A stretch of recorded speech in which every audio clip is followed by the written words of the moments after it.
Hello guys! For today's video,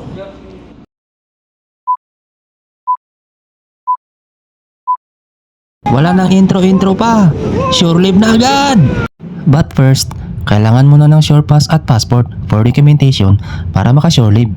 At ito na, na-prepare na pala ni third mate. So ito na, passport at sure pass. So,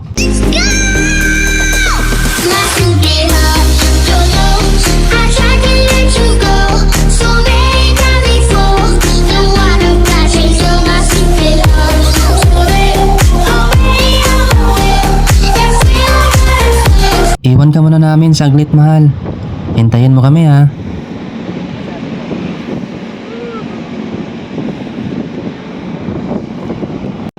Bago makalabas ng gate, dito na binibigay ang sure pass at passport kay Manong Guard. At biruin nyo, may taxi na palang nakaabang. Namali pa si third mate ng bukas. Kala niya siya magdadrive.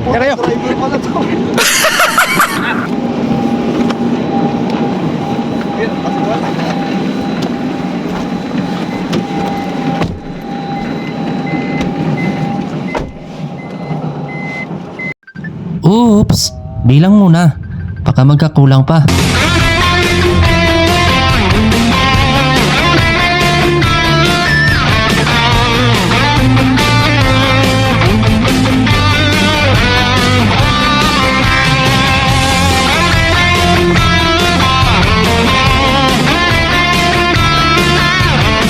At nakarating na rin.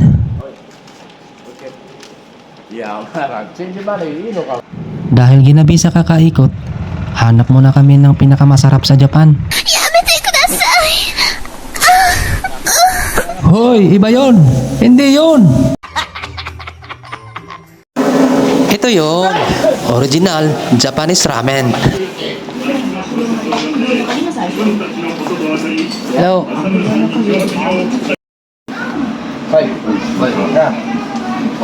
950 tayo, yung pinakamahal.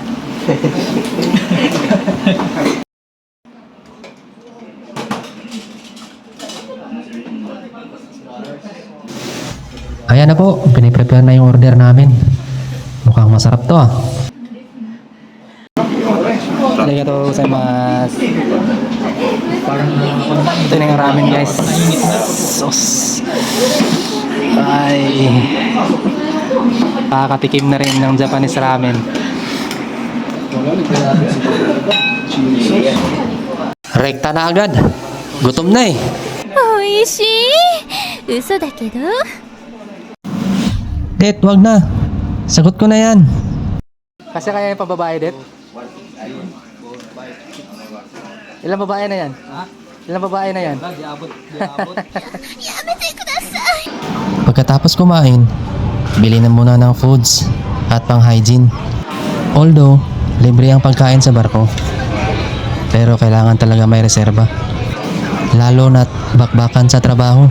Gutom talaga yan. Kaya mas maganda talagang may extra na pagkain sa kabina.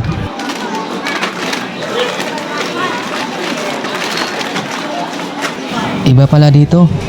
Hindi ka talaga sa cashier mismo magbayad. Hindi dyan, Miko.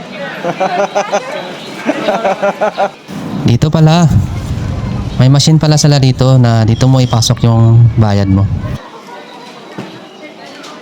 Mau na sa pagbayad sa Japan, oh. Akala ko kasi nasa ISM lang ako eh.